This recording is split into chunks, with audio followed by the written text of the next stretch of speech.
അവരെ കുറിച്ച് പറയാമോ? എന്റെ അച്ഛനെയും അമ്മയെയും കുറിച്ച്. ഞാനിതെല്ലാം നിനക്ക് മുമ്പേ പറഞ്ഞതല്ലേ.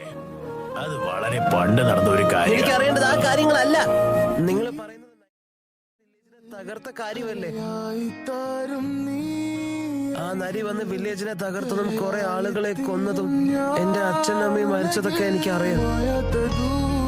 എന്നാൽ ഇപ്പോ എനിക്കറിയേണ്ടത് ആ കാര്യങ്ങളൊന്നും അല്ല. എനിക്കറിയേണ്ടത് എന്താണെന്നറിയോ? എന്റെ അച്ഛനും അമ്മയും ശരിക്കും ആരായിരുന്നു? എങ്ങനെയുള്ള ആളുകളായിരുന്നു?